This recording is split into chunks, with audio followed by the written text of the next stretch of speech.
sleep.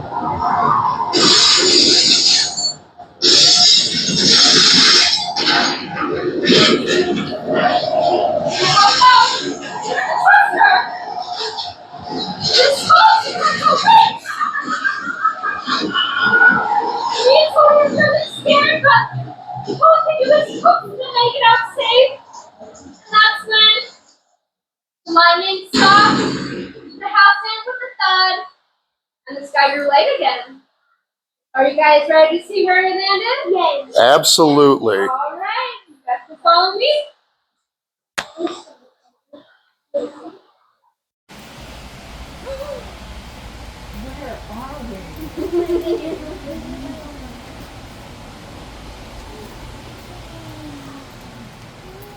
Wow.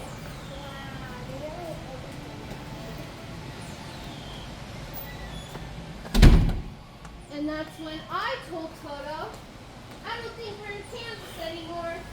We must be somewhere over the rainbow. And that's when this beautiful lady appeared in front of me.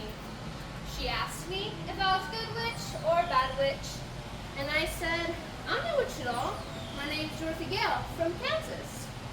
She took down Toto and asked if he was a witch. I said, no, Toto's just my dog. And she said, well, the Munchkins, the little people that live here, told me that someone lived in their house on the Wicked Witch of the East. Here's yourself, there's your house, and down there is all that's left of her. Dude. So, let me ask you again. Are you a good witch or a bad witch? And I said, I'm not a witch at all. Witches are mean and scary. And that's when the Munchkins started laughing at me.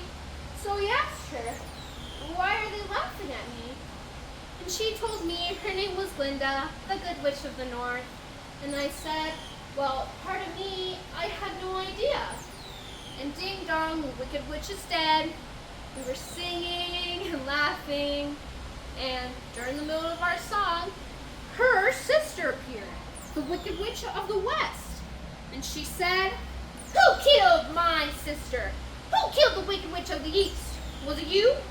I said, no. I mean, I didn't mean to. But all she cared about that time were those red ruby slippers. So whenever she tried grabbing them, they disappeared. We were looking around everywhere. And that's when I saw they were on my feet. I knew somehow Glinda put them there. And so, before the witch disappeared, she said, I'll get you, my pretty, and your dog, too. And then she disappeared into a cloud of red smoke. This scared me and Toto very badly, but all we wanted to do was to get home. So I asked Glinda, how can we get home now? And she told us all we had to do was follow the yellow brick road to see the wonderful Wizard of Oz. You guys can follow me.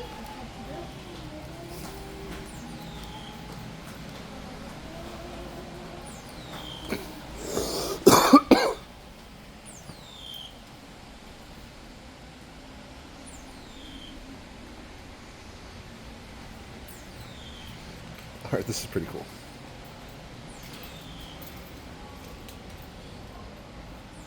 And of course, that's when me and Toto came across some crossroads.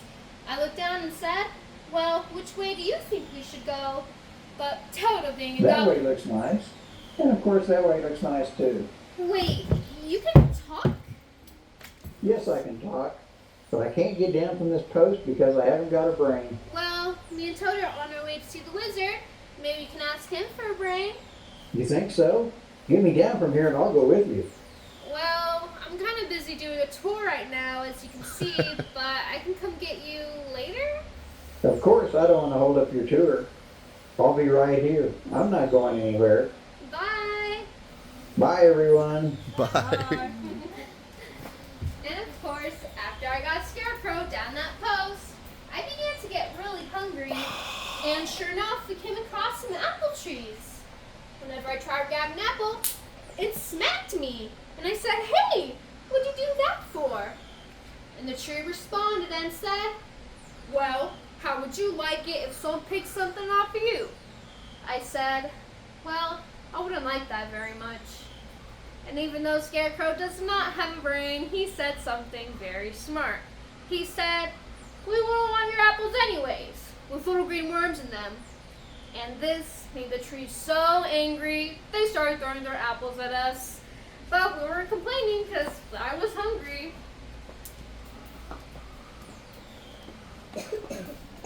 And so, while I was chasing down an apple and looked back up, I saw a man made of tin. All I heard from him was, I think he was saying oil can. So I looked around, and sure enough, there was one. And it oiled him right up. And that's when he said, "Oh, thank goodness, I've been resting here forever." And I said, "Wow, that must have been really lonely." He said, "Well, I can't feel lonely. I can't feel mad, glad, happy, sad, or even lonely. I don't have a heart. I'm all hollow." And that's when I asked him, "Well, if you come along with me, Toto and the Scarecrow, to see the wizard, maybe you can ask the wizard for a heart." And especially if he did not want to be resting here all alone, he came along with us on our journey to see the wizard. And that's when we came across a cabin with the witch on top of it. Oh, wow. She was very angry that I was taking her red ruby slippers away from her. So, in order to stop us, she started creating a fireball and threw it at us. Luckily, it did not hit any of us, and even though the Tin Man does not have a heart, he still took off his tin hat and put out that fire. After that encounter with the witch, we started to enter this really dark and scary forest. We started worrying about lions and tigers and bears. Oh my! Everybody. Lions and tigers and bears. Oh my! Lions and tigers and bears. Oh my! And then this big lion jumped out of a bush and started chasing Toto. Before he could get to Toto, I picked Toto up and I hit that lion on the nose. And sure enough, this lion started crying. He said, "What'd you do that for? I didn't even bite him." And that's when I knew he lacked courage. So I asked the lion, "Well, as long as you don't chase Toto around any longer, you can come along with me and my friend, see the wizard, and ask the wizard for some courage." And of course, that's when he agreed to not chase Toto anymore. They came along with us to ask the wizard for some courage. And that's when we came across a sign. "Haunted Forest, Witch's Castle, 1 mile." I'd turn back if I were you. Even though this sign made us very scared, we still had the courage to keep on going. And what we did not know was that the entire time the witch was watching us on her crystal ball. So she sent her flying monkeys to come get me and Toto. Whenever me and Toto arrived at the witch's castle, that's when she told me if I did not take off my red ruby slippers, she would drown Toto in the river. And I said, "Here, take them. I don't even want them." And that's when the witch tried grabbing the slippers and zapped her. And the sound scared Toto, so he jumped off the drawbridge and ran all the way back to my friends.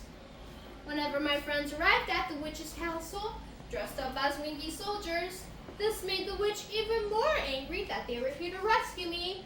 So, once again, she started creating another fireball and threw it at us. And this time it hit Scarecrow and he was on fire. We were looking around everywhere for something to put it out. I found a pile of water, picked it up, and I threw it at him. But this water also landed on the witch. And she said, "I'm melting, melting! What a world, what a world!" And then she melted into a green puddle. You can see right over here, me, a winky soldier, and what's left of the witch. And since the winky soldiers were enslaved by the witch, they gave me her broom as a gift for saving them.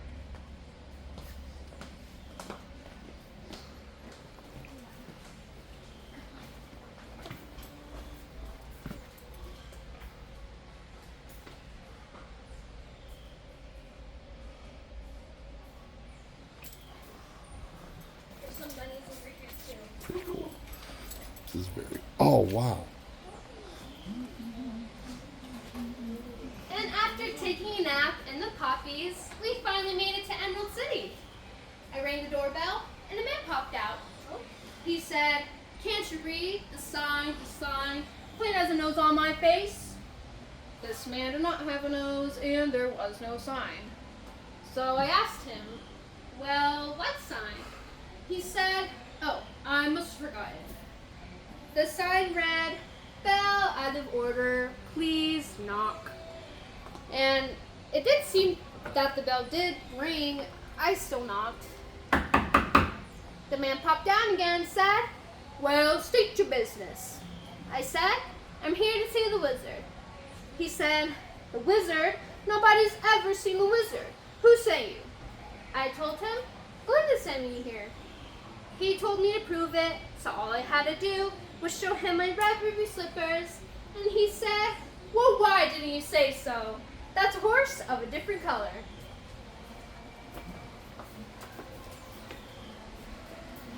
And sure enough, Hilarious. there was a horse of a different color. And I asked the coachman, "Can you take me and my friends to see the wizard?" And he said, "Well, sure I can, dear, but not looking like that." And so we went to wash and brush up Co. And the lion got a perm and a pretty red bow. The Tin Man got buffed, and the Scarecrow got re-stuffed. I got a new hairdo, and I dyed my eyes to match my shoes. And are you guys ready to see the wizard? All right, follow me.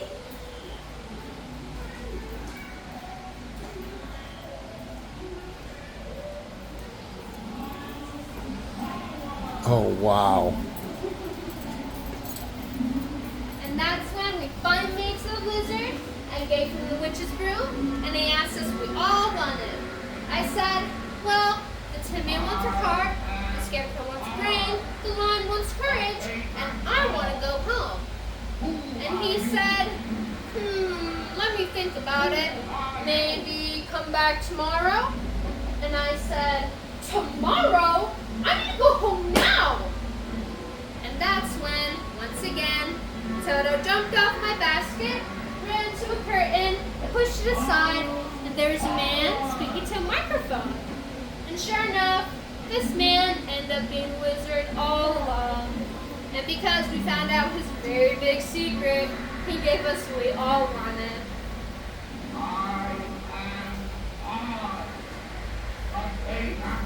And so that's when the Scarecrow got a THD, a degree in Thingology, the Tin Man got a heart that even ticks, the Lion got a badge of courage, and I finally got to go home on a hot air balloon with the wizard. Whenever we were on it, ready to take off, I couldn't find Toto anywhere. So I had to get off, and sure enough, he was just chasing another cat. So when I picked him back up and looked up, hot air balloon was in the air. And I said, "Hey, come back! You can't leave me here." And the wizard responded and said, "Oh, I'm sorry, dear. I don't know how to work this thing." And he waved bye to all of Emerald City. After this, I thought I could never get back home. But thankfully, that's when Glinda appeared in front of me.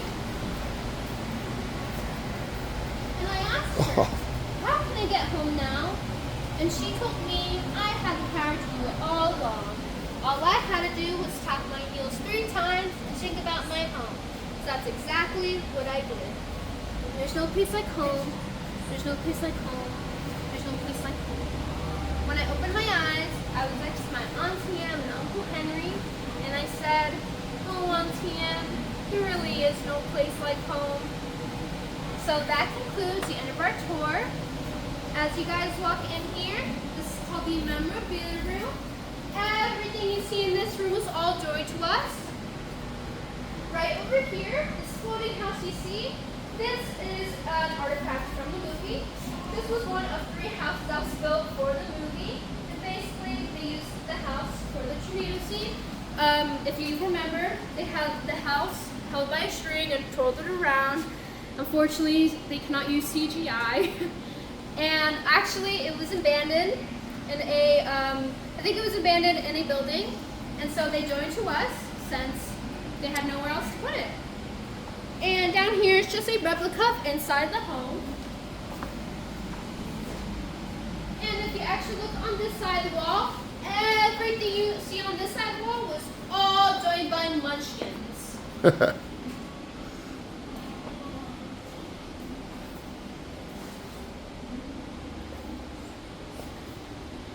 And as you guys start walking towards here, over here is the dress of the shortest munchkin that was on set. Can you guys guess how tall she was? 2 feet?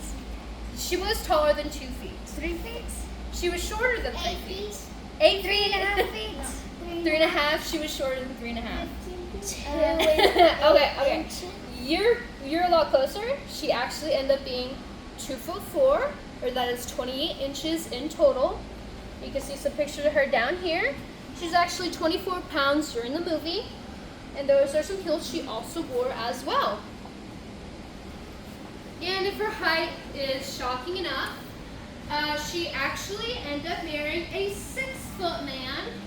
There are some pictures of them together right over here. And do not ask me how, but they ended up having average-sized children.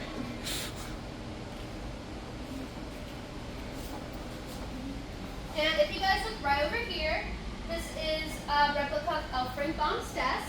He was the author that made the Wonderful Wizard of Oz series, and he made 13.5 books before he died. And whenever he was starting off the series, of course he started with the Wonderful Wizard of Oz, but whenever he was writing the title, he put the Wonderful Wizard of, and he did not know what to put after that. So all he did was look down his filing cabinet, saw O to Z, took out the hyphen, and the rest is history. That's awesome. Yeah. Yeah, so there was a possibility that we could have been the Wonderful Wizard of Ag. Thankfully not. It's not sound that good. And if you look on that side of the wall, that big portrait of that man in the middle, his name is Max Zimmerman.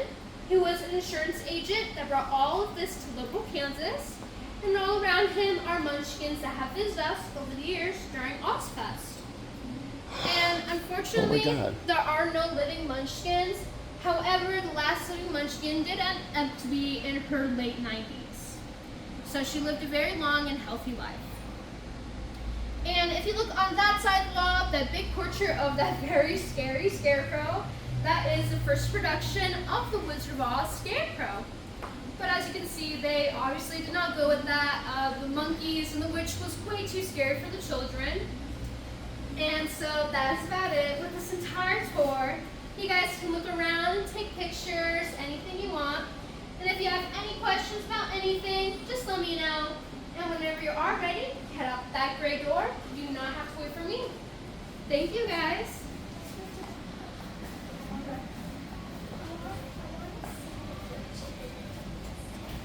Where?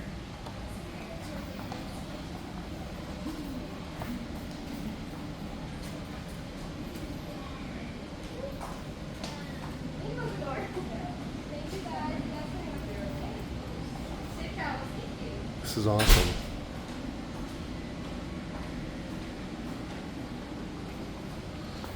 I'll get out of here in just a second.